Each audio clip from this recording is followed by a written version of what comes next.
The news landed hard, like a loud bang that echoed through the small, dusty office.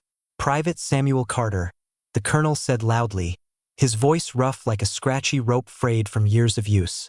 "Accused of being too friendly with a prisoner, ignoring his job duties, and wanting to marry an enemy woman from a nation at war with his own." The room got quiet, the air heavy with tension, only the ceiling fan buzzing lazily in the stifling Texas air, its blades cutting slow circles through the heat. Across the table, Carter sat tall in his army clothes, his khaki uniform pressed but worn, his hands tough and calloused from years working cattle on a sprawling ranch. "You gave her a ring?" the colonel asked, his eyebrows raised in disbelief.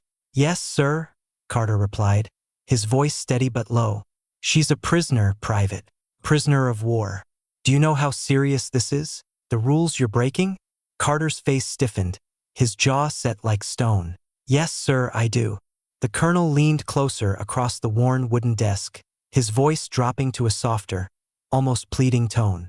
"Then why, son? Why risk everything?" Carter looked straight at him, his eyes clear and not scared, holding a quiet defiance. "Because she's a person, sir.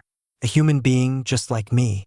And she said, "Yes." For a moment, the colonel was speechless, his stern face caught off guard by the simple truth in Carter's words.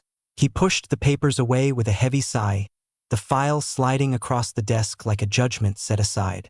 "God help you, boy," he mumbled, shaking his head.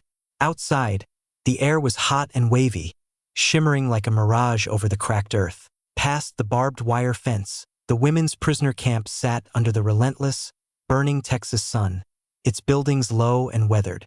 Dogs barked in the distance, their sharp cries mixing with the swirl of dust kicked up along the dirt road, and far away, someone played a sad, lonesome tune on a harmonica, the notes drifting like a memory across the plains.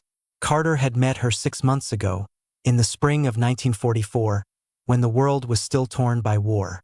Anna Keller, a German translator from Munich, caught with a group of other enemy helpers.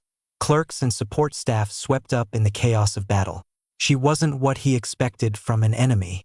She didn't act mean or tough, didn't carry herself with the arrogance he'd been told to expect. Instead, she was calm and kind, her demeanor steady even when handed a mop or shovel for the camp's endless chores. He first noticed her during a routine food count, when she gently corrected his clumsy German.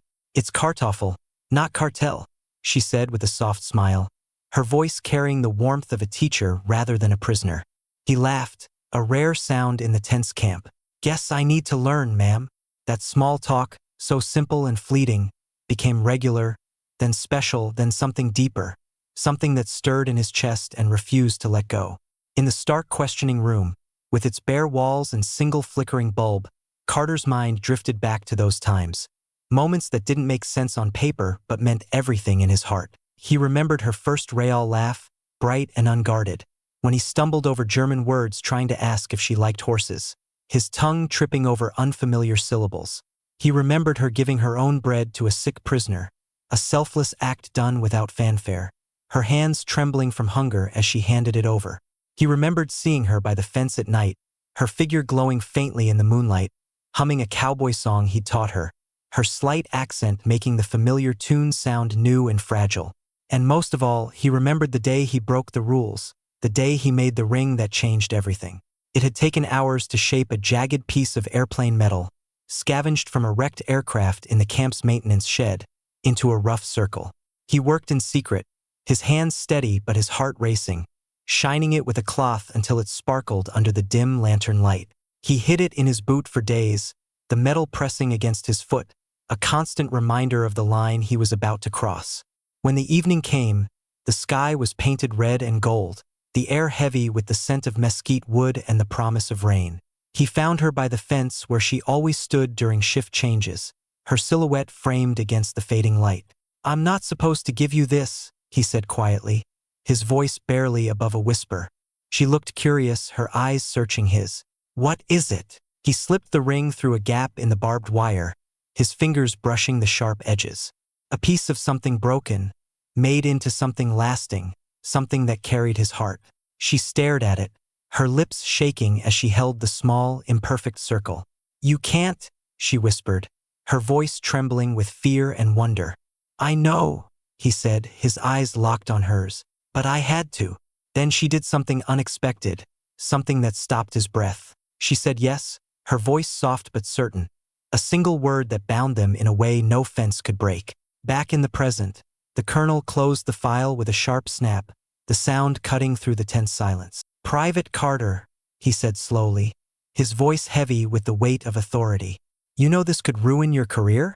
Everything you've worked for?" Carter nodded once, his face unyielding. "Yes, sir." "For what?" the colonel pressed, his eyes narrowing. Carter looked down at his rough, scarred hands, the hands of a man who'd spent his life taming horses and mending fences. "For something worth remembering," he said, his voice steady, carrying the quiet conviction of a man who knew the cost of his choice. That night, as guards walked the quiet camp under a starless sky, whispers spread like wildfire through the barracks. The cowboy had asked a German prisoner to marry him, a story too wild to believe, yet too real to dismiss. Some guards laughed, their chuckles sharp with disbelief. Some got mad, their voices low with accusations of betrayal. Others just shook their heads, unsure what to make of it. In the women's camp, Anna sat on her narrow bunk, the coarse blanket scratching her skin, staring at the small silver ring hidden in her hand, its rough edges pressed into her palm, a secret she guarded with her life. Outside, thunder rumbled across the vast Texas plains, a deep growl that seemed to shake the earth, and the sound of boots echoed in the hall, steady and ominous. The U.S. Army was coming, and with it, the weight of rules that could crush their fragile bond. When the trucks arrived at dawn, the Texas sun was just rising, its fierce light burning away the morning fog that clung to the horizon like a fading dream. Dust flew in thick clouds as the trucks rolled past Camp Hearn's gates, their engines roaring, filled with women prisoners in gray uniforms. It was 1944, and the war still fought on in Europe, a distant storm of fire and steel. But here in Texas, a quieter battle existed, one fought not with guns but with rules, fences, and the stubborn human heart. Barbed wire stretched across the camp, watchtowers loomed like silent sentinels, and barracks held prisoners who never thought they'd be so far from home, half a world away from the lives they'd known. The guards had been told to expect German women helpers, clerks, nurses, radio workers, and secretaries from the enemy's air force and army. Some were caught in the muddy fields of France, others in the rubble of Italy. Many were young, barely older than the boys in khaki who guarded them, their faces etched with the weight of a war they didn't choose. Private Samuel Carter stood by the gate, his cowboy hat tilted against the blinding sun. He was 24, strong and broad-shouldered, and moved with the easy grace of a man used to horses, not guns. To him, this wasn't war anymore. It was watching strangers behind fences, a duty that felt more like tending a ranch than fighting a battle. When the first truck's back door opened with a heavy clang, silence followed, heavy and expectant. 30 women stepped down, their gray uniforms stiff with dust from the long journey. They looked tired, not angry or hateful, just worn out, their eyes shadowed with exhaustion and uncertainty. One woman tripped as she stepped off the truck, her foot catching on the edge. Carter moved fast, instinct overriding orders, catching her arm before she fell. "You okay, ma'am?" he asked, his voice gentle. She froze, her eyes wide with surprise, then said in broken English, "You call prisoner, ma'am?" He smiled a little, the corner of his mouth lifting. "Where I'm from, everyone's ma'am until they prove different." That's how he met Anna Keller, 22, born in Munich, a translator for a German Air Force unit. Her eyes were calm but careful, like someone who had learned to weigh every word before speaking, a habit born of survival in a world that judged harshly. Inside the camp, the women lived in separate barracks, split from the men by double rows of barbed wire, a boundary as sharp as the rules that enforced it. The army, still reeling from fears of propaganda and betrayal, kept strict rules. No mixing, no favors, no exceptions. But Camp Hearn surprised the women. They had braced for cruelty, for punishment, expecting cold cells and hard labor. Instead, they found clean beds, running water, doctors when they were sick, and meals with meat twice a week, a luxury that felt like a dream. One prisoner whispered, her voice low with disbelief, "This can't be war. It's a trick." Another, older and more cynical, muttered, "America fights with too much kindness, and that's dangerous." Carter watched them settle into camp life, their routines a small rebellion against the chaos of war. They planted flowers by the laundry, bright patches of color against the drab barracks. They held small concerts, their voices rising in harmony, sewing contests where laughter mingled with the clack of needles, even book talks where they shared stories of faraway homes. It was odd, almost surreal. These were supposed to be enemies, yet they made the camp feel alive, like a village carved out of the desert. Sometimes Carter walked near the women's area at dusk. When the sun painted the sky in hues of orange and purple, he heard them sing old German folk songs, their voices soft and wistful, mixed with quiet laughs that carried on the evening breeze. It reminded him of home, of voices gathered around a campfire under a vast Texas sky. For a moment, he forgot which side of the fence he stood on, the wire fading into the twilight. One evening, while checking the fence along the perimeter, he saw Anna sitting alone, drawing in the dirt with a stick. The lines were careful, deliberate. "What's that?" he asked, pausing his patrol. "A horse," she said simply, her voice steady but soft. He laughed, the sound warm and unguarded.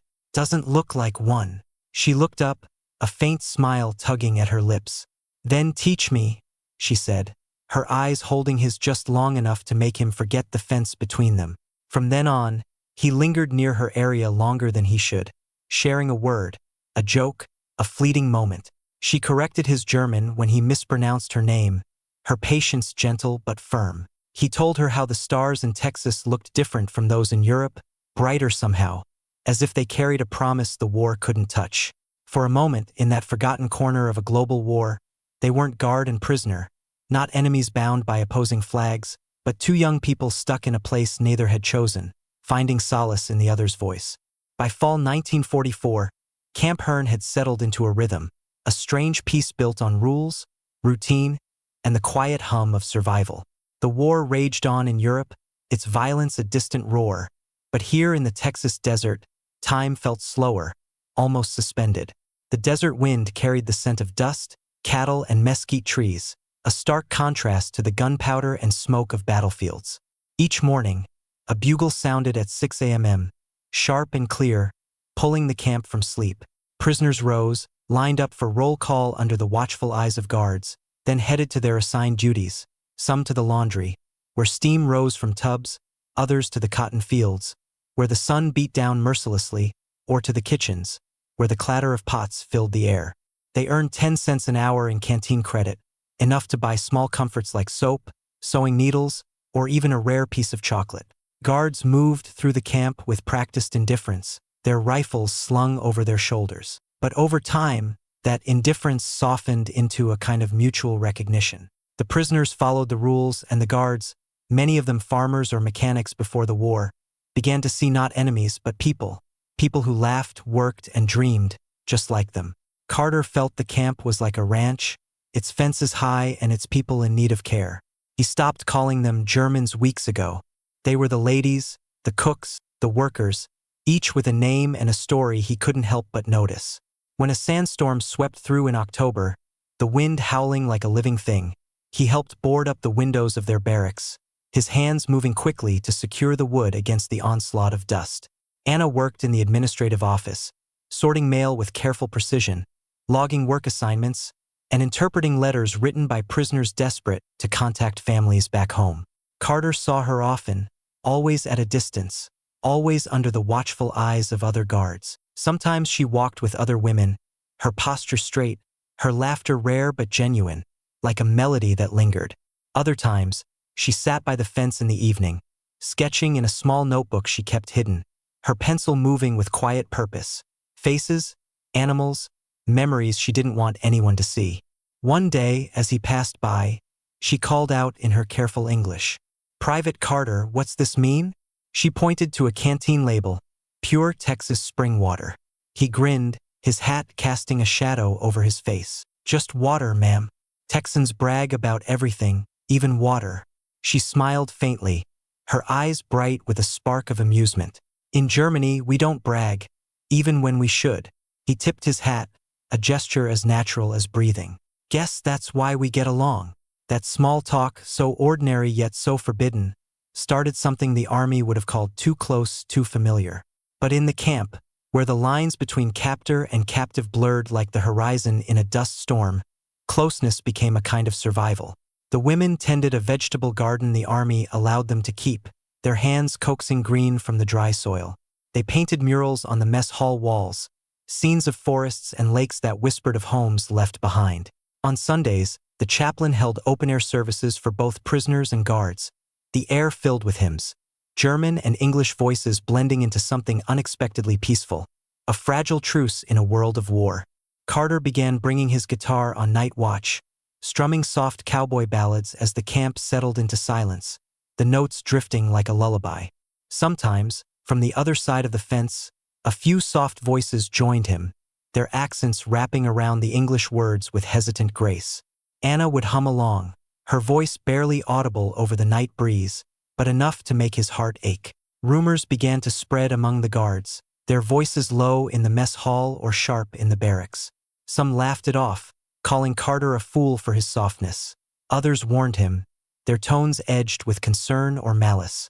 "You're getting too close, Carter," one said, his eyes narrowing. He shrugged, his face calm but his heart racing. No law against music, but deep down, he knew the line was thinner than a blade of grass, and so did Anna.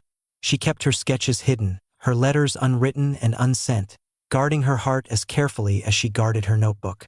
Yet every night, when the wind carried the sound of Carter's lone guitar through the camp, she allowed herself to believe, just for a moment, that not everything in this war was lost, that there was still something worth holding on to.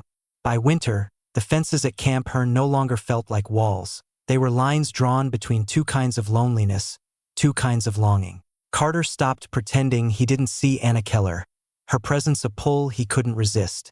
Her section was along his patrol route, and every evening, when the last light dipped below the horizon, they found excuses to exchange a few quiet words, about work, about the weather, or about nothing at all. But beneath the routine, something unspoken had begun to form, something neither could define nor deny, a connection that grew like a seed in the desert, fragile but stubborn. The camp had strict rules, hammered into every guard's head. No personal contact, no gifts, no letters. The penalties were clear: court-martial, imprisonment, dishonor. Yet rules didn't change the simple fact that the human heart is terrible at obeying orders, especially when it finds something worth breaking them for. One afternoon, Anna was helping unload supplies at the mess hall, her arms straining under a heavy crate of canned goods. Carter, passing by on his patrol, stepped in without thinking, his instincts overriding his training. "Careful," he said, lifting the crate easily and setting it down. She blinked, surprised, her hands still gripping the wood. "You help prisoners now?" He grinned, brushing dust from his hands. "Guess I help folks who look like they're about to drop something on their foot." She laughed, the sound sharp, honest, and startling even to her, like a note she hadn't meant to play. "You're not supposed to talk to me." "Then stop talking back," he teased, his eyes meeting hers for a moment too long. The crate landed safely on the table, but something else had been dropped between them. A weight, a spark, something neither could ignore. That night, Carter took a risk that could cost him everything. He slipped a small package through the fence, a piece of bread wrapped in wax paper, a single cigarette tucked beside it, a foolish, dangerous kindness. Anna found it the next morning, hidden in the shadow of a post, and whispered, "Thank you," her voice so soft it barely reached him. He shook his head as he passed by on patrol. "Don't thank me. Just eat it before someone catches you." Over the next few weeks, small gestures began to replace words, each one a quiet rebellion against the camp's rules. A torn sleeve mended with careful stitches, left on her bunk by an unseen hand. A drawing of a horse, crude but heartfelt, tucked into a fence post for him to find. A leaf pressed between the pages of an English dictionary, its veins delicate like a promise. One morning, as he passed her work detail, she said softly, "You are not like the others." He answered without thinking, his voice low, "Neither are you." It was simple, dangerous, and undeniably real. But in a place built on suspicion, even tenderness had spies. A guard named Sergeant Haskins, a stern man from Ohio who lived by the rulebook, began watching Carter too closely. He noticed the way the cowboy lingered near the women's fence, the way Anna's eyes lifted when Carter passed by. Haskins didn't like it, his jaw tight with disapproval. One evening, he pulled Carter aside, his voice low and sharp. "Word to the wise cowboy," he muttered. "You keep looking that way, and the brass will start asking questions." Carter kept his tone calm, his face unreadable. "Ain't done nothing wrong." Haskins smirked, his eyes cold. "Not yet, but when you do, they'll hang you by your boots." Carter walked away without answering, but the warning stuck like a burr in his mind. That night, he wrote a line in his pocket journal, a habit he'd learned from his mother, who believed words could hold a man steady. They say war turns men into beasts. Maybe it's the peace between wars that turns us back. The next day, he saw Anna again by the fence, her voice humming softly, her hair caught by the wind, sunlight flickering off the barbed wire between them. He wanted to tell her what the sergeant had said, to warn her of the eyes watching them. Instead, he said, "The wind's changing. Might be rain tomorrow." She smiled, her eyes soft but knowing. "Then maybe it will wash this place clean." That night, as thunder rolled over the Texas plains, Carter sat on his bunk, staring at a small piece of airplane metal he'd hidden in his footlocker, a jagged scrap from a wrecked fuselage found in the maintenance shed. It gleamed faintly in the lantern light, its surface rough but full of possibility. He didn't know it yet, but that scrap would soon become a ring, a symbol of something he couldn't yet name. The Texas spring came early that year, painting the fields outside Camp Hearn with patches of green, wildflowers pushing through the dusty earth like small acts of defiance. The air carried the scent of life, grass, damp soil, and hope, instead of the smoke and ash of war. But inside the camp, the tension between Samuel Carter and Anna Keller had reached a breaking point, a quiet storm brewing beneath the surface of their stolen moments. Carter told himself every morning and every night that what he felt wasn't love, that it couldn't be, that it shouldn't be in a place like this. But love doesn't ask for permission, and war doesn't wait for the right time. The other guards noticed the change in him. He laughed less, his easy grin replaced by a quiet intensity. He talked less, his words clipped and careful. He skipped poker nights in the barracks, ignored the mess hall's greasy meals, and spent long hours by the fence after sundown, strumming his guitar with a faraway look in his eyes, as if the music could carry him somewhere the war couldn't touch. Anna noticed it too, her own heart mirroring his. She'd grown quieter, her sketches fewer, her steps slower as she moved through the camp's routines. The other women teased her gently, calling her the cowboy's poet, their voices soft with affection but edged with worry. She didn't deny it, her silence an admission she couldn't voice. One evening, a storm rolled in from the west, the sky turning the color of lead, heavy and oppressive. Thunder cracked over the flatlands, and lightning clawed at the wire fences, illuminating the camp in stark flashes. Carter stood guard near the women's compound, his raincoat plastered to his shoulders, his boots sinking into the mud. He could see her silhouette by the barracks window, unmoving, her arms crossed, her eyes fixed on him through the rain. He walked closer, the storm drowning out the sound of his boots, until he could almost hear her voice through the chaos. "You shouldn't be here," she said softly, her words nearly lost in the wind. He shook his head, water dripping from his hat. "Then stop looking at me like that." She smiled sadly, her face pale in the storm's light. "I can't." The lightning flashed again, and for a moment, they saw each other clearly. Two people on opposite sides of everything, divided by war, by wire, by rules. Then darkness swallowed them again, leaving only the sound of rain. The next day, Carter couldn't stay away, his heart pulling him back despite the warnings. He brought a book, an old, tattered English primer from the camp library, its pages yellowed but intact. He passed it through the fence when no one was watching, his movements quick and careful. "Thought you might like this," he said, his voice low. She took it carefully, her fingers brushing his for a fleeting second, a touch that burned like fire. "You risk too much," she whispered, her eyes wide with concern. He shrugged, a half-smile playing on his lips. "Ain't the first time." Later, when she opened the book in the quiet of her bunk, she found a note tucked inside, written on a torn ration slip in his uneven scrawl. "If I'd met you anywhere but here, I'd have asked you to dance." The words hit harder than any confession, piercing her heart with their simplicity. She didn't reply, not with words, but the next morning, as he passed the laundry where she worked, she dropped something from her apron pocket, a folded scrap of paper. He found it later on his route, hidden in the dirt, a sketch of a cowboy hat, rough but unmistakable, and beneath it, in neat German handwriting, in another place, maybe. That night, Carter couldn't sleep, the rain tapping a restless rhythm on the barracks roof. He sat on his bunk, staring at the piece of metal he'd been keeping, that dull, curved scrap from a wrecked aircraft. He polished it for hours, running the cloth over its surface until it shone like a promise. He didn't know why he was doing it. Maybe because fixing things was what he understood, what he'd always done on the ranch. Maybe because it felt like building something out of the wreckage of this war. When morning came, the rain had stopped, and the world smelled new again. Damp earth, oil from the motor pool, coffee drifting from the mess hall. Carter walked out to the fence and found Anna waiting, her eyes steady but bright with something unspoken. He didn't speak either. He just held out the piece of metal, now shaped roughly into a circle, its edges smoothed by his hands. "A ring?" she asked, her voice trembling with disbelief. "Not official," he said, his throat tight. "Just means I'd have asked." She held it tight, her fingers trembling as she clutched it to her chest. "You can't. They'll see." He smiled faintly, his eyes never leaving hers. "Then don't let them." She didn't answer, didn't need to. Her silence was enough, a vow as real as any spoken word. But the world doesn't leave moments like that alone for long. From the watchtower, someone saw the exchange, the glint of metal catching the sunlight, the gesture too deliberate to miss. By evening, a report was already on a sergeant's desk, the words typed with cold precision.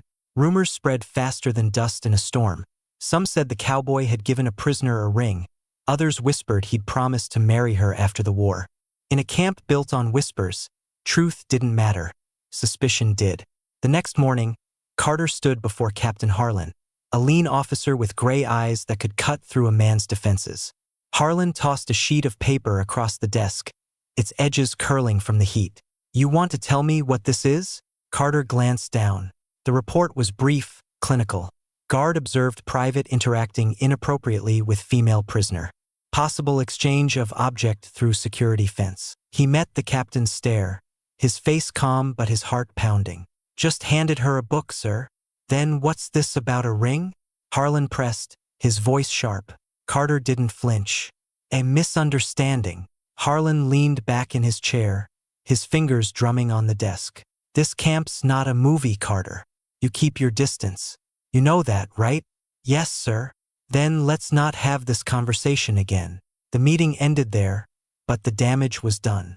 The other guards began watching him differently, some with suspicion, their eyes narrowing as he passed, others with amusement, their smirks hidden behind cigarettes. To them, it was just gossip, a story to pass the time. To Carter, it was the beginning of something he couldn't undo, a path he'd chosen without fully understanding where it led. That night, he saw Anna again, her face pale under the flickering lantern light, her eyes searching his. "They talked to you," she said quietly, her voice barely carrying through the fence. He nodded. "Someone saw us. I told them it was nothing." "I know, but they'll keep watching." She hesitated, her fingers twisting the edge of her sleeve. "Then don't come here anymore." He smiled faintly, his heart heavy but certain. "You think I can do that?" She looked away, her eyes wet with unshed tears. "You shouldn't risk your life for a moment." He stepped closer, the wire a cold barrier between them. "Maybe some moments are worth the risk." There was a long silence, the night pressing in around them. Then she reached through the fence and took his hand, her fingers small and trembling against his calloused palm. The barbed wire cut lightly into their skin, a sharp reminder of the world they lived in, but neither pulled away. For a few seconds, the world shrank to that single point of contact, calloused fingers against trembling ones, barbed wire biting the space between them. "Do you believe in fate?" she whispered, her voice barely audible. He thought for a moment, his eyes tracing the stars above. "No, but I believe some things are too real to be accidents." She smiled, a small, fragile thing. "Then, Samuel Carter, what would you do if this fence disappeared right now?" He took a slow breath, his voice steady as the earth beneath them. I'd ask you to marry me.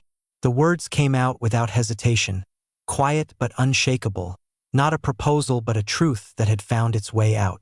She froze, her breath catching as if time itself had stopped. Marry? She repeated, the word foreign on her tongue. You can't even touch my hand without bleeding, she said, her voice breaking. Then I guess I'll bleed for a while, he said, his eyes soft but resolute. She laughed softly, shaking her head, a tear slipping down her cheek. You Americans are impossible. He grinned, the sound warming the cold night. We prefer stubborn. That night, Anna didn't sleep. She lay on her bunk, the coarse blanket scratching her skin, and held the small metal ring hidden beneath her pillow, tracing its rough edges over and over. For the first time since her capture, she felt something dangerous, something forbidden, hope, bright and sharp, like a star in a wartime sky. Days passed, the camp's routines grinding on. The rumors quieted, fading into the background like the drone of the cicadas. But Captain Harlan hadn't forgotten. He issued new orders, his voice clipped and final. No guard was to linger near the women's section without a partner. No contact beyond official duties.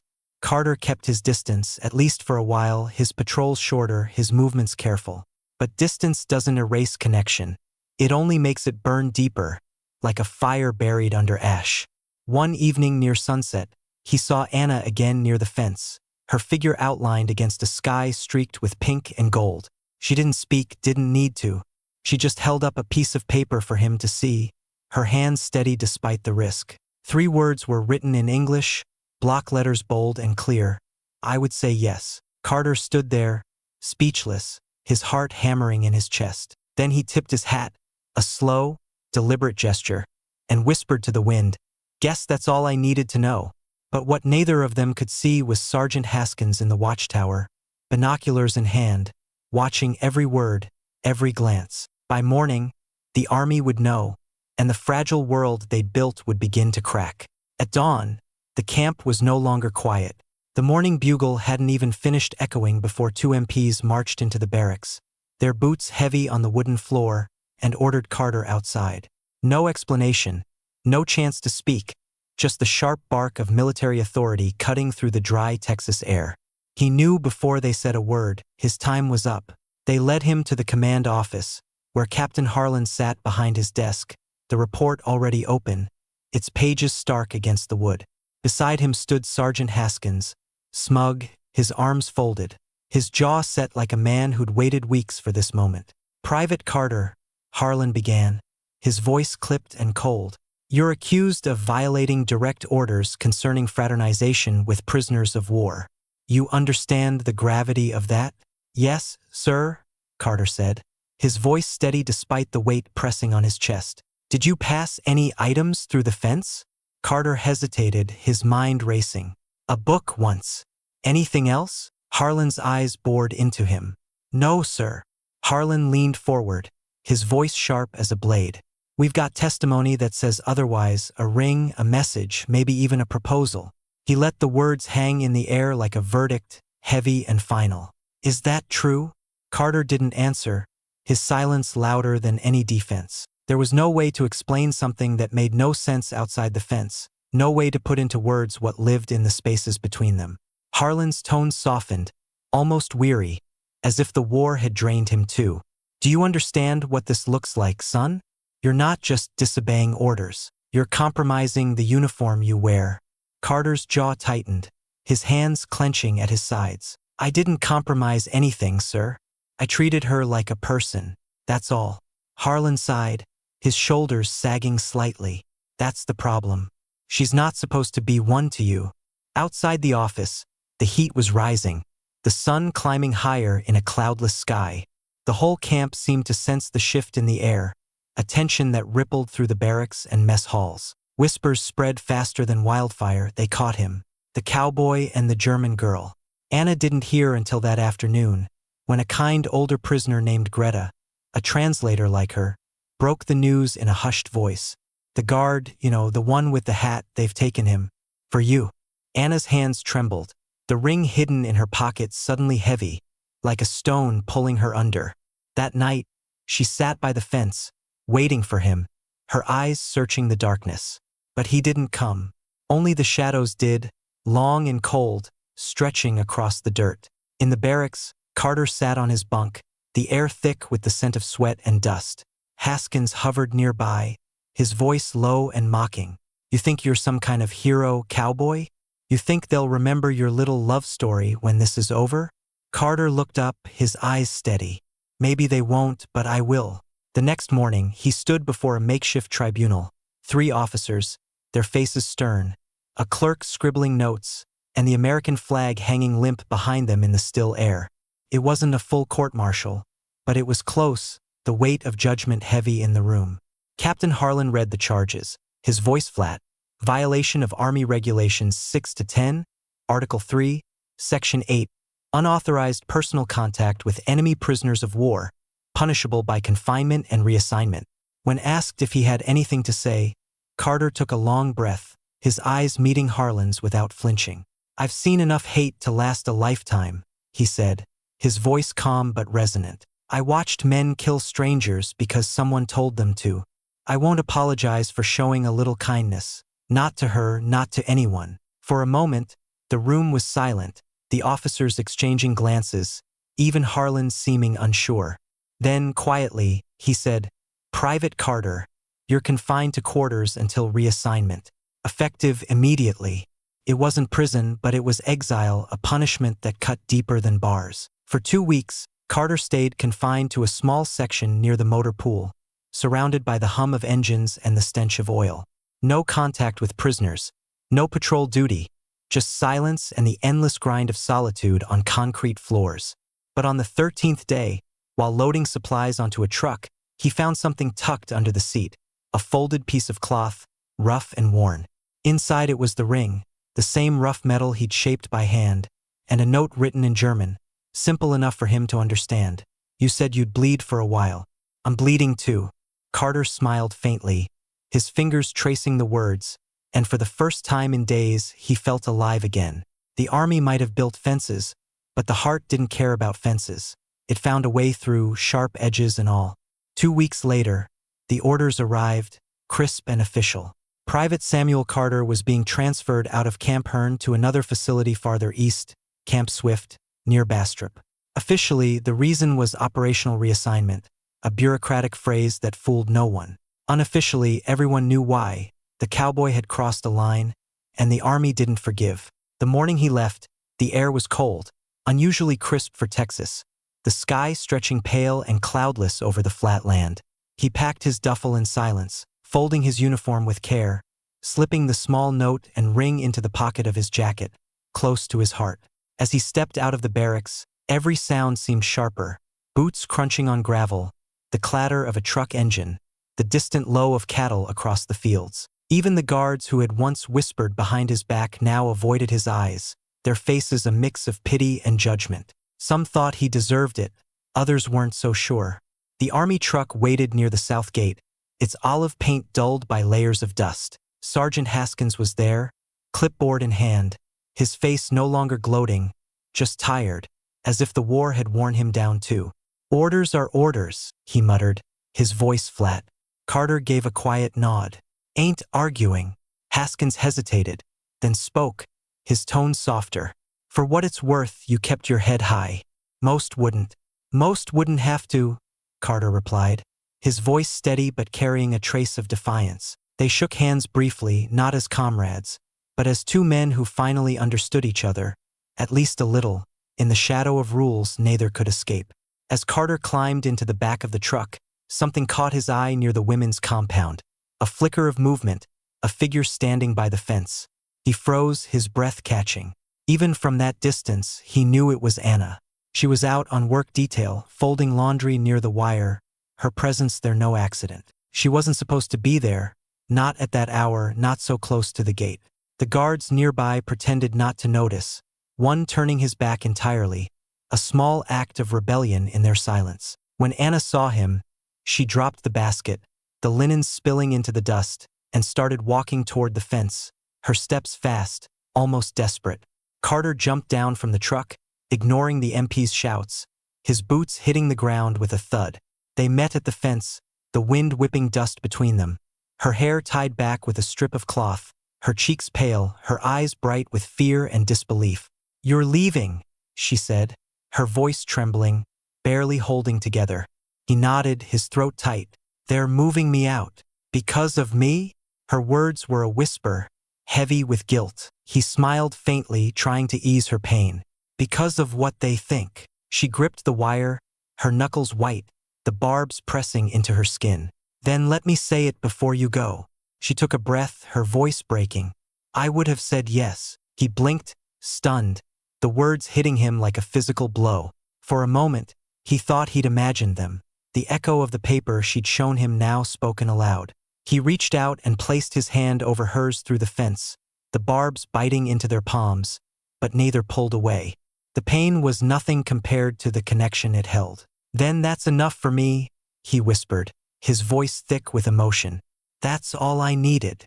One of the guards shouted again, his voice sharper now, and the truck's engine revved, impatient. Carter stepped back reluctantly, his eyes locked on hers, memorizing every detail of her face.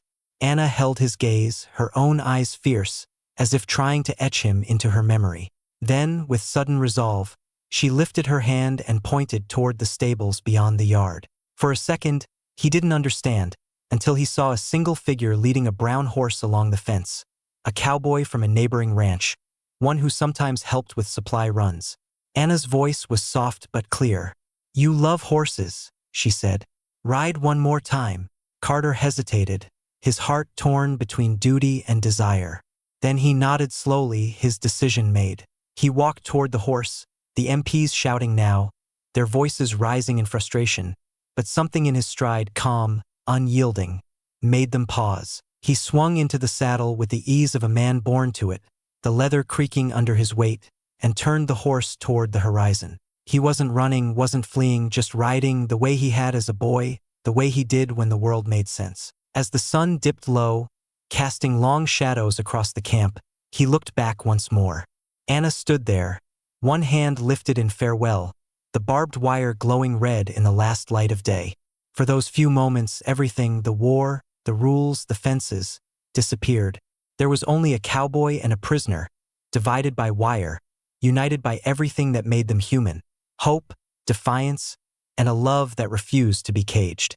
The guards who watched said nothing, their rifles lowered, their faces softened by the sight. They knew they'd seen something rare, a kind of defiance that wasn't rebellion but love, refusing to die quietly in the face of orders and war. At Camp Swift, life moved slower, the air thicker, the trees taller, the isolation deeper. There were no cowboys here, no rolling pastures, no easy laughter drifting from ranches beyond the fence. For Carter, it felt like being buried alive under rules and silence, each day a weight pressing on his chest. He was reassigned to vehicle maintenance, spending long hours beneath engines that coughed dust instead of fire, his hands blackened with oil.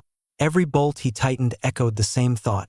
Anna's face at the fence, her voice trembling as she said, "I would say yes." Every night, when the lights dimmed and the camp settled into a restless quiet, he pulled the folded paper and ring from his jacket, holding them in his palm as if they could keep her close. He'd imagine her voice again, soft and accented, carrying across the wire. Then he would write, his pencil scratching against the page in the dim lantern light. The first letter began simply, "Anna, I don't know if this will reach you, but I have to try." He filled 3 pages, words spilling out like water, about the Texas sky, how its sunsets burned like the horizon was bleeding, how he'd stopped hating the war the day he met her, how her laugh had become the only sound that mattered. He never sent it, couldn't risk it falling into the wrong hands. He wrote another, then another, each one a piece of his heart committed to paper. By the end of the first month, he had a stack of 15 unsent letters hidden inside the lining of his footlocker, each one ending the same way: "When this is over, I'll find you." But war doesn't care for promises, and time is a cruel keeper. In late 1945, word spread through the camp like wildfire. German prisoners were being prepared for repatriation, sent back to a homeland scarred by war. Carter asked around, his voice quiet but urgent, trying to learn whether the women from Camp Hearn were part of the first convoy. Nobody knew for sure, the answers lost in the Army's endless machine of logistics and bureaucracy. a tangle of paperwork that buried lives under numbers. One night, he approached Captain Harlan, now transferred to Camp Swift as well, his office lit by a single lamp. "Sir, about the German women," Carter began, his voice steady but pleading. Harlan didn't look up from his desk, his pen scratching across a report. "Don't, Carter. Let it be. Sir, I just want to know if she's being sent home." "You don't need to know," Harlan said, his voice firm but tired. He set down his pen and met Carter's eyes, the weariness of 2 long years etched into his face. "I read your file. You broke orders, but you never broke your word. That counts for something. But you can't fix the world with good intentions, son. Sometimes all we can do is let people go." Carter left without another word, his boots heavy on the floor. He didn't write that night, or the next, the weight of Harlan's words silencing his pen. The letters stopped, their words locked away like the ring in his pocket. Weeks later, while refueling trucks under the relentless sun, he met a corporal who'd come from Camp Hearn, his face weathered by dust and time. "Yeah," the man said, wiping sweat from his brow. "They shipped out the women last month. Big convoy, guards everywhere. One of them, a German nurse or something, left a note with the chaplain before she boarded. Wouldn't say who it was for." "What did it say?" Carter asked, his voice quiet, almost afraid of the answer. The corporal shrugged, squinting into the distance.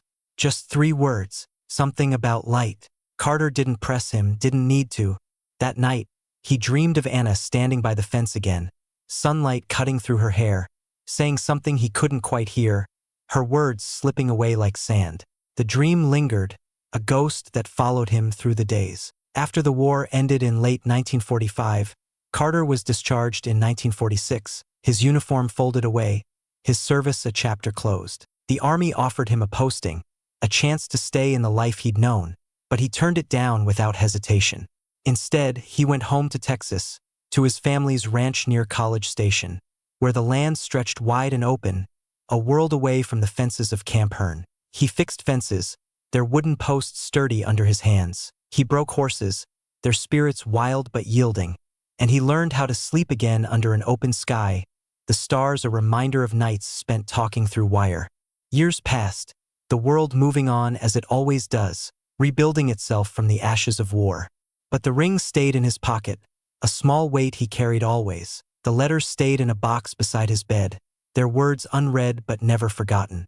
He never married, never tried to fill the space Anna had left. And sometimes, when he rode out alone at dusk, he'd stop at the ridge overlooking the plains and watch the sun sink over the fields. The same Texas sun she'd seen, the same light that had framed her face by the fence.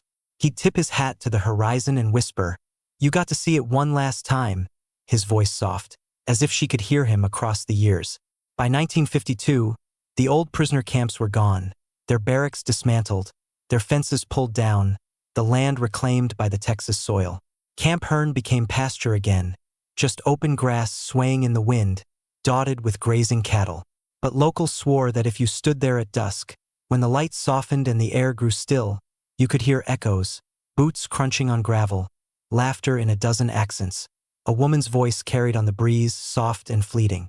Carter never stopped hearing it, her voice woven into the wind, a sound that followed him through the years.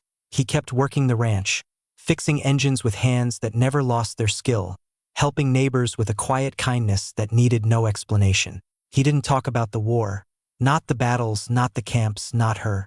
But the story was still in him, growing heavier with each passing season, a weight he carried without complaint. In 1960, a letter arrived from Washington, part of a post-war archive effort to return correspondence confiscated from prisoners during the war.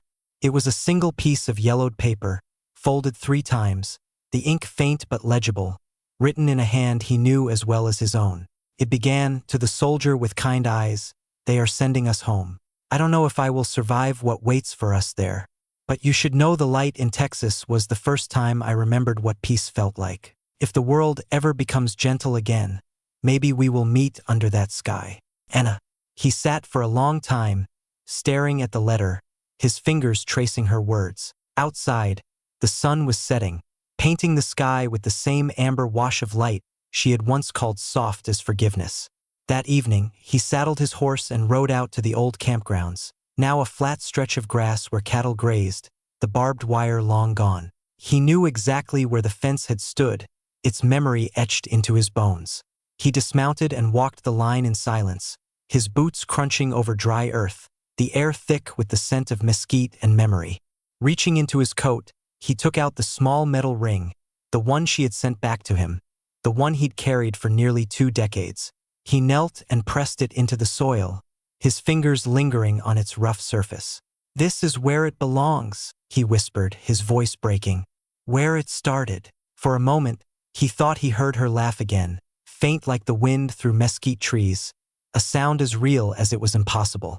Maybe it was just memory, maybe something more, a whisper of the heart that no war could silence. Years later, long after Carter was gone, a local historian uncovered fragments of Camp Hearn's records, lists of prisoners, work details, incident reports, all faded by time.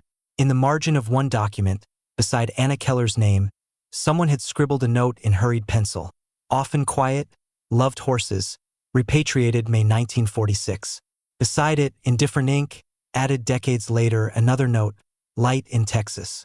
No one ever discovered who wrote it, the words a mystery as enduring as the story itself. The tale of the cowboy and the German woman became a local legend, whispered by ranchers who swore their grandfathers had seen them by the fence that evening, hands pressed together against the barbed wire, their silhouettes framed by a fading sun. The Army never confirmed it, never acknowledged the story in its official records. History didn't write it down, its pages reserved for battles and treaties, not stolen glances or forbidden rings. But some stories don't need recording to endure. They live where they happened, in the dust of a Texas plain, in the vast, unyielding sky, in the silence that falls after the sun goes down, heavy with the weight of what was and what might have been. In the end, it wasn't the war that defined Samuel Carter or Anna Keller. It was what came after, the fragile, stubborn grace of kindness shown when the world least deserved it, when rules and rifles demanded otherwise. Carter's great-nephew would later find his letters, neatly bundled in twine, hidden in a dusty attic box. He read them one by one, his fingers tracing the faded ink, and realized they weren't just love letters. They were proof of something America learned again and again, through wars and walls and years of division, that compassion is the strongest act of defiance there is, a quiet rebellion that no fence can hold. Because fences can hold prisoners, bodies bound by wire and rules, but they can't hold the human heart, which finds a way to reach through, to bleed, to love, no matter the cost.